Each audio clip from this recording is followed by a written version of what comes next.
মানুষের রিজিক কমে যায় অনেকগুলো কারণে। আমি তার মধ্যে 6টি কারণ আজকে স্পষ্ট করে বলবো। এই 6টি কারণ যদি কোনো পরিবারের মধ্যে থাকে তাহলে আপনারা এখনই সংশোধন করবেন।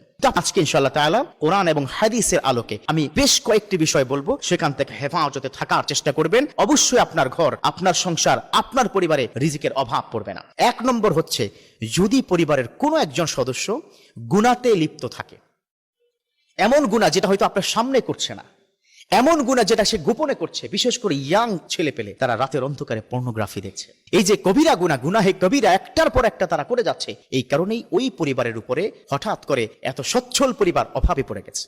নিজেদের হাতের কামাই, আমরাই এই ভয়ঙ্কর অভাবের কারণে নিজেরাই দায়ী, কারণ আমরাই গুনাহ করছি। 1022 নং হাদিস, এটা হচ্ছে আপনার এই হাদিসের মধ্যে সাওবান রাদিয়াল্লাহু তাআলা আনহু থেকে বর্ণিত। তিনি বলেছেন, তা হচ্ছে আত-তাকদীরু লা ইয়ারুদ্দু ইল্লা দুআ, তাকদীর কখনো পরিবর্তন হয় না দোয়া ছাড়া। সৎকর্মের কারণে আল্লাহ রিজিকটা বৃদ্ধি করে দেয়। বিশ্বনবীর আরেকটি হাদিস তিনি বলে দিয়েছেন যে ব্যক্তিদের রিজিক আল্লাহ বৃদ্ধি করার অন্যতম মাধ্যম হচ্ছে তুতঈমুত তাআম, অন্যকে যে বেশি করে খাওয়ায় আল্লাহ পাক তার ঘরটাকে রিজিকে ভরপুর করে দেয়। সুবহানাল্লাহ। তাহলে দ্বিতীয়টি যেটা পেলাম সেটা হচ্ছে অন্য মানুষকে খাবার না খাওয়ানোর কারণে। 3 নম্বর হচ্ছে শুকরিয়া আদায় না করা। আপনার ঘরের হয়তো খায়, অথবা সে খাওয়ার পরে আলহামদুলিল্লাহ পড়ছে না, অথবা সে মানসিকভাবে সে খুব কষ্টে আছে, আরে কি শুকরিয়া